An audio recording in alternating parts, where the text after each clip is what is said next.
Assalamu alaikum. I'm here in New York City with the man of the moment, Asad Umar, whose meetings with the IMF will become talk of town as soon as he lands back in Pakistan. So today, Asad, we're going to ask you about how your meetings with the IMF went and if you've got any breaking news to share with us. We'll also talk about the broader outlook of the economy, and then we'll talk about the personal toll that this job is taking on you. So how late are you sitting at the office? You messaged me in the morning at 5:30 a.m. today. How are your wife and your boys dealing with the pressure of seeing you criticized so publicly? And what are you doing to just relax and take a step back and have fun, because you need a clear head to be able to make the decisions that you're making? So let's actually begin with the IMF. How are your discussions with the IMF, and is there any breaking news that you have to share with us? I'm not sure whether it's breaking news, but the meetings went well. We essentially have a closure at the policy level, and in approximately a couple of weeks' time, within the next couple of weeks, there should be the staff level mission going back to Pakistan to close all out the technical details. As I had said earlier, that we are very close to the landing zone. Well, we have landed now. So we've been hearing this negotiation speak for a few weeks, though, that we're very close. Yet it's not done yet. So is this part of our negotiation strategy? Are both sides playing hardball? Is PTI trying to protect the Pakistani people from some difficult measures? Are the Chinese loans and disclosing them the issue? What's the core? No, the Chinese loans, there was a lot of talk about the Chinese debt which had come in. And the first time when the mission had come in, right on the very first day, we shared the data on the Chinese debt. There is nothing really there to hide. It's about 10% maybe of the public debt of Pakistan. It's at exceptionally good terms. It's long tenor. So no, after that we didn't hear anything about the Chinese debt. The discussion which had been going on were the policy measures. What needs to be done to be able to deal with the extreme balance of payment crisis that Pakistan was facing, while not crash landing the economy. And there was a difference of opinion there between us and IMF, and that's what was taking long. And effectively what has happened is, over the last 3 months, as the impact of the measures that we had already taken, because we were not just saying no to IMF, we were going ahead and taking the decisions that we thought were necessary to deal with the situation, the results started to show up. And as the results showed up, the IMF people could also see those results. And I think that has played a major part in closing the gap. But as you said earlier, we have been saying for the last few weeks that we had become very close. Well, now it's not just close, now we have reached a policy level closure. And can you share with us exactly, any contours of the agreement in terms of, particularly on the exchange rate or on energy subsidies, in terms of which direction things are going to go? Well, the direction is very clear. That was never in doubt. You could not be running 1.7% of GDP losses on electricity and gas sector. It's simply not sustainable. So that had to be closed. Similarly, fiscal deficit, which is running at 6.5%, 6.6%, is not sustainable. Your current account deficit, which was running at a monthly and at annualized pace of $24 billion, $2 billion a month in the 3 months before the elections were held, is just simply running into bankruptcy. So the direction is clear that you have to close these gaps, but we want to go beyond that. Survival is not good enough. We have to make the structural reforms which take us into a path of sustainable growth, where you're not going through these repeated cycles that Pakistan has been facing. A big self-made man, and you've made your own money, you've made your own reputation, you've made your own brand of politics. Is it difficult to be a self-made man and then go to the IMF and other countries and ask for money? Oh, it is tough. It is tough. I'm telling you, from a personal point of view, I remember we had a meeting with a visiting dignitary from one of the friendly countries. And the military secretary says to me later, he says, "Sir, I was looking at your body language. You had so much difficulty speaking." And I said, "Wasim, you know what was going through my mind? I'm the finance minister of a country of 217 million people. We are a nuclear power. And I'm sitting and asking this guy, this small little country." So yes, that's totally against my nature. But you have to do what you have to do for the country. Absolutely. Asad, I want to talk a little bit about devaluation in particular. Within the neoliberal economic paradigm, it was the right thing to do from an economic point of view. Imports are sharply reacting and going downwards. What is the status of pickup in exports? And what sort of time lag are you seeing on that? Okay, the exports have not responded yet. Theory has it, the J curve suggests that when you do big devaluations, exports actually initially go down a little bit. They haven't gone down, but they've barely gone up. When I talked to the textile boys in the last few months, they had all told me that exports increase will come and they will start from April. Because as they said, there is seasonal buying. The buying for the winter is already done. The things are committed. And April, the new season will start, and that's when you'll start to see a pickup in exports. So this is the month. The time has arrived. Let's see, and we hope the export numbers are better for April. Can you describe what your typical day looks like? So how long are you working these days? And I think you and your wife are also long distance. How is that working out for you personally in terms of how this job is mapping out for you? Yeah, so mostly what happens is, although my wife's teaching calendar is ending, so hopefully we'll be spending a lot more time together. But otherwise, the way it had been working is either I'd go back for the weekend to home, or she would come over to Islamabad because I couldn't travel every weekend even. So you're right. So how does my day go? Get up in the morning, by about 9:15, leave home to go to the office. You work through, there are no lunch breaks. Either I become rude, so I have to eat my sandwich during a meeting. Some meeting has to. The chai coming, you were like, no, the chai must come. I've become used to this now. So either it is a sandwich while I drive from Q Block to the PM Secretariat for a meeting, or it has to be some during a meeting. I would normally, these days, I get home after 9, quick meal, half an hour on the phone with my wife, who gives me the update of what's going on in the world. I have no clue what's going on. So she brings me up to date of what's going on.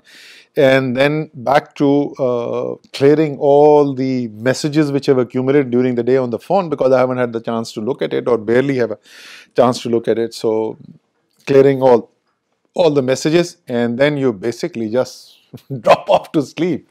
I used to like watching these short political satire, US political satire, before I went to sleep. It's just, for some reason, a lot of fun.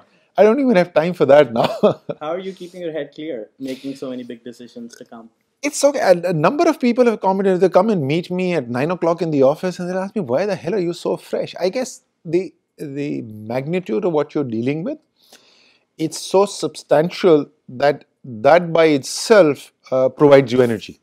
Because what you're working on is so consequential, there's so many lives which will be affected by it. So you draw sustenance and energy from that, because you're trying to make sure that you can do the best, and all these millions of people whose lives will be affected are affected positively. So that gives you a lot of energy. But the thing that I miss the most is I'm used to exercising regularly. And because of my schedule, I just am not able to do that. As a result, my energy level has fallen, and more people have been warning me of potential burnout. Let's talk about revenue collection for a moment. There's been a big debate about FBR missing targets. We're hearing a lot of noise around the amnesty scheme coming back. What is your point of view on when our revenue collection can improve and enhance significantly? And are there any new or breakthrough ideas other than what's already been tried before that we're thinking of doing? Yeah, so FBR revenues are definitely a concern, and we clearly need to improve the way FBR works. However, to be fair to FBR, the revenue targets that have been missed in this year have been driven to a large extent by one of two policy decisions. Either it is because the most urgent need was to bring the balance of payment crisis down, right? So the demand compression measures suppressed demand. That's what they're supposed to do, and imports went down.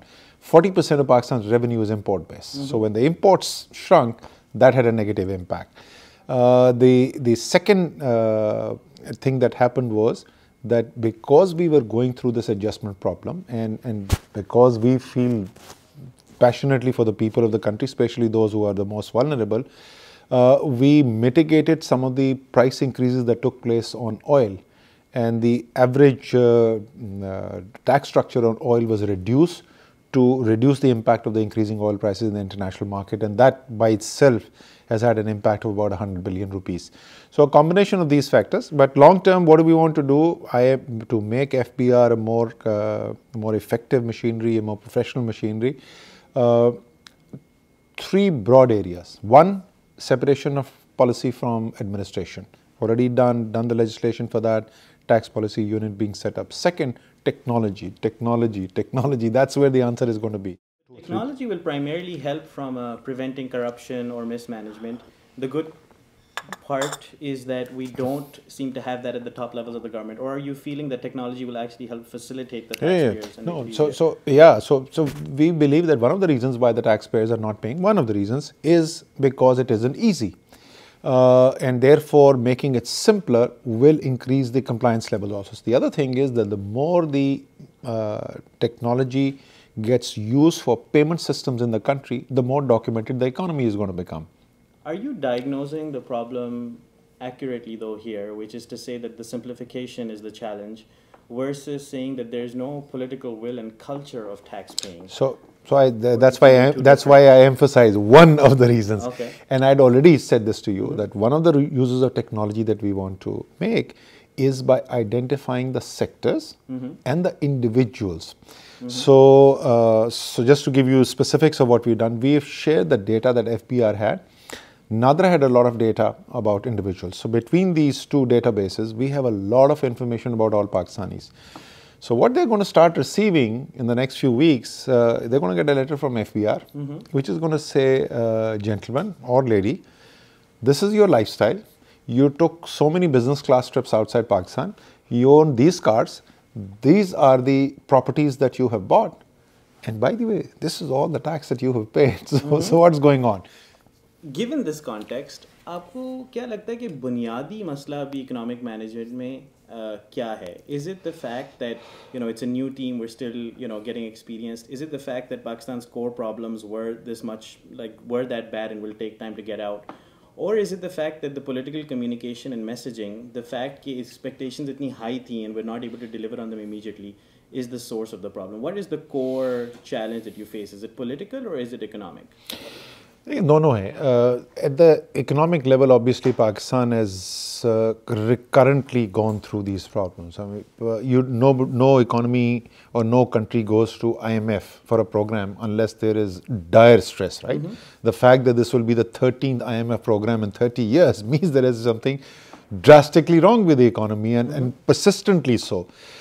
And even in that, when we were having that original argument I was telling you about, that we had a difference of opinion with IMF, the mission chief rightly pointed out that you have never faced a balance of payment crisis of this magnitude. What you are facing is existential. So even by Pakistani standards, the economic challenge is enormous, absolutely, was even bigger, but even now is enormous. And therefore, so economics is a challenge for sure. The politics is also a challenge. And why it has become a challenge? Why do you see this absolute onslaught in the first few months of the government? Normally, people don't even take a new government so seriously. One is what you said, the expectation, Imran Khan and Naya Pakistan. There is that element. But the second element is what is happening to our political opposition and what is happening to the power elite of Pakistan. Political opposition is not looking at political failure. They're looking at criminal sentences, jail terms, assets, property being confiscated. So for them, this is an existential survival battle going on right now. So maybe they would have been tired after a long election campaign and would have taken 6 months off, but they don't have that opportunity. So they're fighting, literally fighting for their survival. And it's, as I said, given what is at stake for them personally, this is a no-holds-barred fight. So every trick in the book, legal or illegal, is going to get thrown at you. Similarly, the tabdili that people are saying has not arrived is obviously arrived to an extent where the existing power elite of Pakistan feels seriously threatened, where they see Pakistan is going to move towards a way of working which they're not used to, which is democratic, which is transparent, which is accountable to the people, where transactions don't happen or businesses do not succeed because they've got great contacts in the PM Secretariat or the Q block, where you have to go find customers, be innovative, take risks to be successful. These are serious. So the power structure of Pakistan is feeling the tectonic plates shift under them, right? So a combination of these two is the noise that you see. But the people of Pakistan, say, if you ask them, they're worried, right? Mm-hmm. But they're neither hopeless, nor are they saying that that what is going on is not necessarily in their interests. I think it's a very powerful argument, but maybe it's not breaking through the clutter कि जो वाकई में जो अफरा तफरी फैली हुई है, it's basically because PTI is in an act of revolution challenging the power structures of the economy for such a long time. But that's not how it's usually being translated down. It's usually the narratives about महंगाई, about austerity. Why do you think we're failing to communicate कि we're actually taking on? So that is definitely something which is possible, that we could have communicated better and more. I just told you the schedule that I go through. I'm not sure when I am supposed to be communicating, but collectively, including myself, probably can do a better job of communication. We have recently started to put some thought behind it in terms of how do we handle, because frankly, while in hindsight I'm telling you this is what we should have expected with what we were doing, perhaps we didn't. Perhaps we did not realize that there will be the most concerted campaigns. On a daily basis, fake news is printed. Daily basis. But as a opposition to jail kaat rahi hai na aur bail kaat rahi hai, they are not. I mean, field khali hai. Your opposition is not coming after. No. They're not coming. I mean, अगर PTI जैसी तगड़ी opposition PTI को मिलती ना, PTI is a phenomenal opposition party. तो फिर मतलब that's when you would be really challenged. Then you're missing what is going on right now, because everybody fights with their strengths. PTI's strength are the people of Pakistan. So it's visible. You see jalsas of hundreds of thousands of people. The other parties, their strength is money, stealth, okay? and frankly, there is a confluence of forces here, which is, as I said, perhaps that's our mistake. We should have expected that confluence to have taken place and acted more proactively to deal with it. Last question. Jab, when you are lying on bed alone at night and thinking about the next morning, what are the thoughts that are keeping you up? Or put differently, agar aap dua mang rahe Allah mein, so what are you asking for? What's really at the heart of what goes on when you're on your own time? So other than the fact that ExxonMobil should strike oil, अच्छा मैं तो बताऊं रात को सोते हुए जो है ना मैं इतना एग्जॉस्ट हुआ था उस वक्त तो फ्रैंकली मैं सो जाता हूँ. You have to experience that sometime. A poor old man who will hold you hold your hand in his and look you in the eyes and say, "Aap par bharosa hai." And you get up, literally, you get up at 5 o'clock and his face is in your mind. And that's what you want to see. You want to be able to inspire you. No, I don't get scared for a very simple reason. Because I know that success is not in my control. That is going to be determined by Allah. Mm-hmm. What is in my control is the ability to put in that effort and have that desire and the passion to be able to do my best.